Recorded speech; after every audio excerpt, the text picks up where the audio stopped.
राहुल करेंगे बेड़ा पार? ये सवाल भी हो सकता है। जयपुर में कांग्रेस के चिंतन शिविर का आज तीसरा दिन है, लेकिन राहुल गांधी का रुतबा अब औपचारिक तौर पर दूसरे नंबर का हो गया है। कांग्रेस कार्यसमिति ने राहुल का प्रमोशन कर दिया है, उन्हें महासचिव से अब बना दिया गया है उपाध्यक्ष। यानी आज राहुल नई जिम्मेदारी और अधिकार के साथ देंगे चिंतन शिविर में भाषण।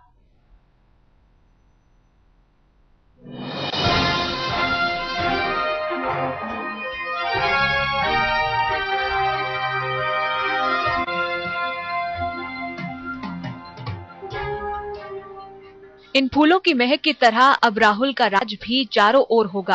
कांग्रेस के कोने कोने में उपाध्यक्ष बने राहुल गांधी का हस्तक्षेप होगा। 2014 की चिंता के चिंतन शिविर में जब राहुल की चिंता ज्यादा होने लगी तो पर्दे के पीछे से नंबर का काम कर रहे राहुल गांधी को औपचारिक रूप से नंबर 2 बनने की घोषणा कर दी गई।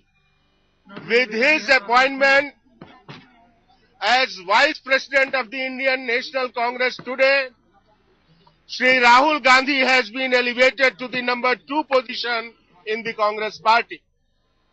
चिंतन शिविर में आज जब राहुल गांधी 3:30 बजे भाषण देंगे तो पद भी बदला होगा और अधिकार भी। अब राहुल जिम्मेदार भी ज्यादा होंगे और जिम्मेदारी भी ज्यादा होगी। राहुल ही कांग्रेस का भविष्य है, ये बात हर कोई जानता है। इसलिए राहुल के उपाध्यक्ष बनने की घोषणा के साथ ही बधाई देने वालों का तांता लग गया। प्रधानमंत्री राहुल गांधी के पास बैठे थे, लेकिन राहुल के गले में प्रमोशन की पहली माला डालने में बाजी मार ले गए रक्षा मंत्री A.K. एंटनी। इसके बाद गृह मंत्री सुशील शिंदे ने राहुल को माला पहनाकर बधाई दी। तब जाकर मनमोहन सिंह राहुल को गुलदस्ता दे पाए। इसके बाद तो चिंतन शिविर में मौजूद सभी कांग्रेस नेता राहुल को बधाई देने दौड़ पड़े। कांग्रेस नेताओं के उत्साह का राहुल गांधी ने भी सम्मान किया। नंबर 2 की हैसियत की औपचारिक घोषणा होने के बाद राहुल गांधी ने कहा, मैंने सीनियर नेताओं से बहुत कुछ सीखा है। भारत एक महान देश है और मैं 8 सालों से इसकी सेवा कर रहा हूं। हम सब मिलकर देश बदल सकते हैं। चिंतन शिविर में 2 दिनों के मंथन के बाद राहुल गांधी नाम का अमृत निकला। हालांकि इस बैठक की शुरुआत से ही राहुल का प्रमोशन पक्का माना जा रहा था, पर पार्टी ने साफ कर दिया है कि फिलहाल मिशन 2014 में राहुल का रोल तय नहीं किया गया है। तो बातें सामने आती हैं, चुनाव अभियान का नेतृत्व करेंगे या अगले चुनाव में उनकी क्या भूमिका होगी, ये पार्टी बाद में तय करेगी। राहुल की ताजपोशी से ये साफ हो चुका है कि कांग्रेस राहुल को फिर से सत्ता तक पहुंचने की सबसे सुरक्षित सीढ़ी मान रही है। हालांकि बिहार, यूपी समेत कई राज्यों में राहुल का जादू कोई काम नहीं आया। बावजूद इसके कांग्रेस को लगता है कि राहुल का दांव 2014 में फिर से सत्ता दिलाएगा। फिलहाल तो 2014 की जगह राहुल की चिंता में जुटे कांग्रेस नेताओं के लिए युवराज का उपाध्यक्ष बनना किसी त्योहार से कम नहीं था। लिहाजा जयपुर से दिल्ली तक और रायबरेली से अमेठी तक जश्न शुरू हो गया। कांग्रेस के कार्यकर्ताओं ने राहुल के उपाध्यक्ष बनने पर जमकर दिवाली मनाई।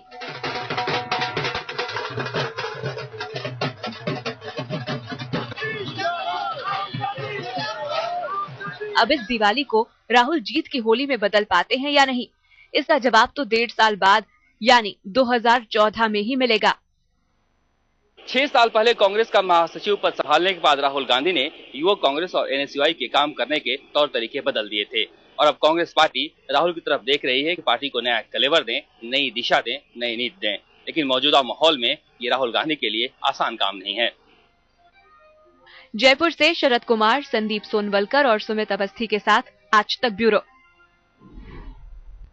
रहिए इसी पर बातचीत करते हैं। संदीप सोनवलकर हमारे सहयोगी लगातार जयपुर में चिंतन शिविर को फॉलो कर रहे हैं। संदीप, सवाल बहुत सीधा है और वो ये है कि विपक्ष कह रहा है कि कुछ नया नहीं है इसमें, उनका नंबर 2 तो वो पहले भी थे। अब चुनौती होगी राहुल गांधी पर कि आज अपने भाषण में कुछ तो ऐसा नया बोलें कि लोग यकीन कर सकें कि नैया पार लगाने जैसी जिम्मेदारी वो ले सकते हैं 2014 के लिए।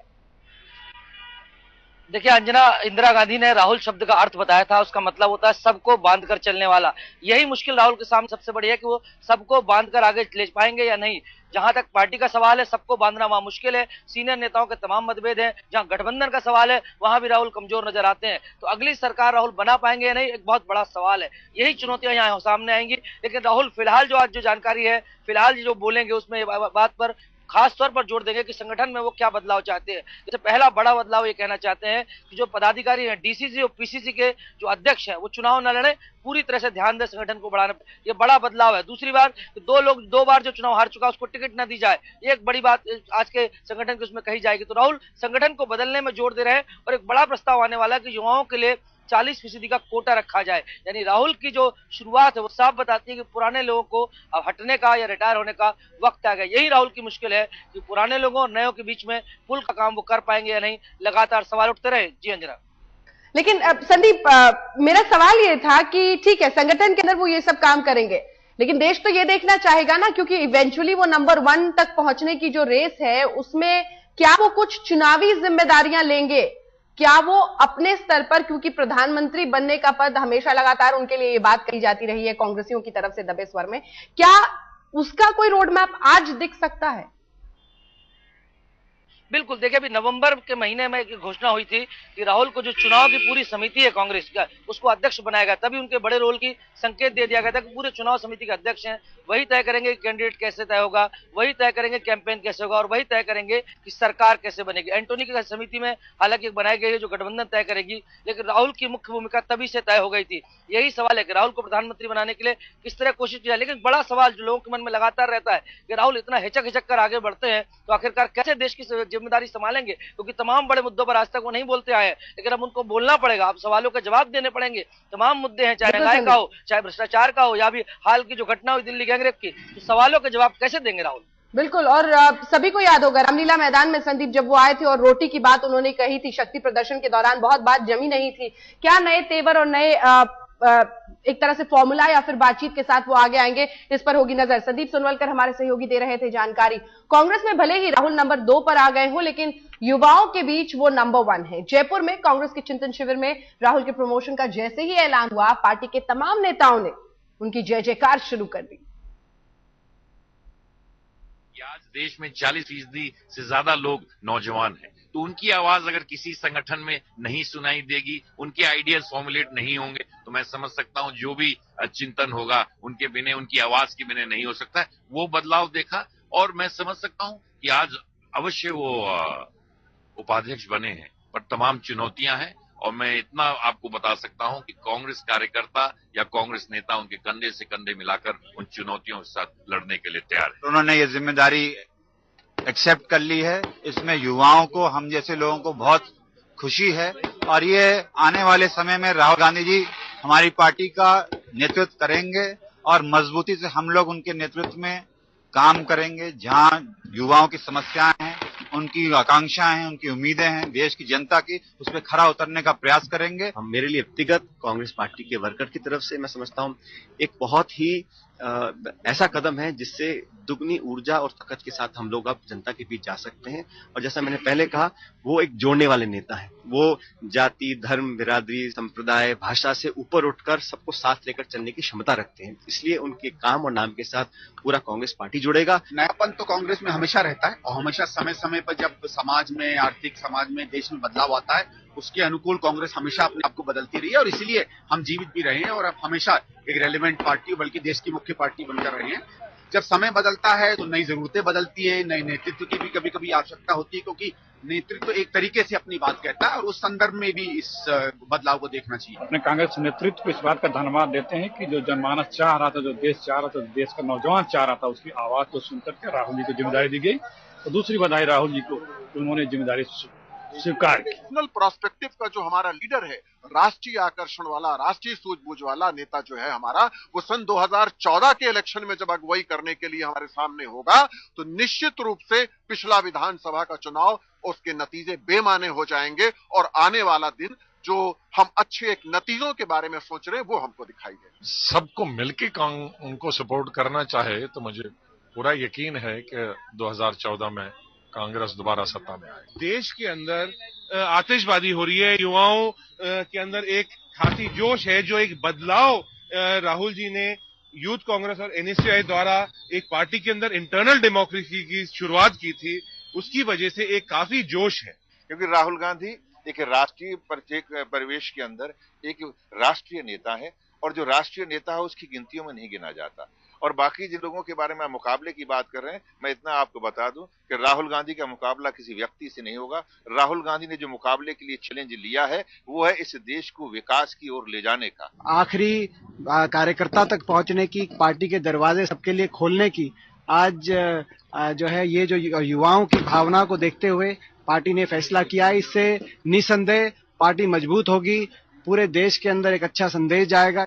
क्या राहुल गांधी का प्रमोशन कांग्रेस को 2014 के लोकसभा चुनाव में कामयाबी दिला पाएगी? कांग्रेस ने कम से कम मिशन 2014 को ध्यान में रखते हुए ही उनका कद बढ़ाया है, लेकिन विपक्षी दल बीजेपी ही नहीं, कांग्रेस के सहयोगी दलों को भी इसमें संदेह नजर आ रहा है।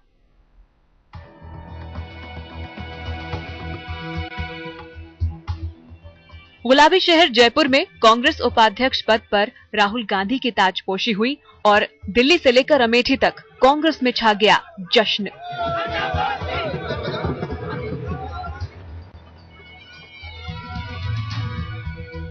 कांग्रेस को लगता है कि राहुल के कद के साथ 2014 लोकसभा चुनाव में पार्टी का भी रुतबा बढ़ जाएगा, लेकिन जयपुर में कांग्रेस के चिंतन शिविर पर नजर रख रही बीजेपी को ये पूरी कवायद ही बेकार नजर आ रही है। कांग्रेस के चिंतन शिविर से कुछ निकला नहीं है।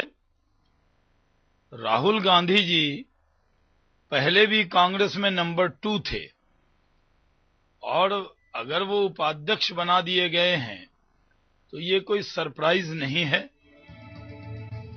बीजेपी ने जहां राहुल का कद बढ़ाने की कांग्रेस की कवायद की हवा निकाल दी, वहीं कांग्रेस की सहयोगी एनसीपी ने इसे पार्टी का अंदरूनी मामला बताने के साथ कटाक्ष करने में भी कसर नहीं छोड़ी। तो उनका अधिकार है, इसमें हमें कोई बोलने की राय नहीं। हमारी पार्टी में तो ऐसी परिस्थिति नहीं, हमारी अभी तक ऐसी स्थिति नहीं आई नहीं कि सुप्रिया के अंदर हम सब लोगों को काम करने की नौबत आई है, ऐसी कोई स्थिति नहीं है।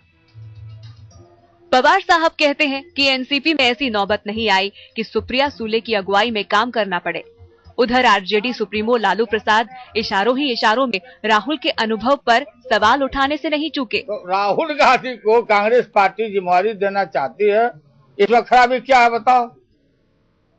हमको अनुभव था 90 में हम मुख्यमंत्री बने थे, तो अनुभव से सीखता है आदमी, और कांग्रेस पार्टी अगर बनाती है तो अच्छी बात है। कांग्रेस का अंदरूनी मामला है कि कांग्रेस किसको प्रधानमंत्री का उम्मीदवार घोषणा करेगी, कांग्रेस किसको क्या कहते हैं कि पार्टी का कमान सौंपेगी 214 का, उनका आंतरिक मामला है।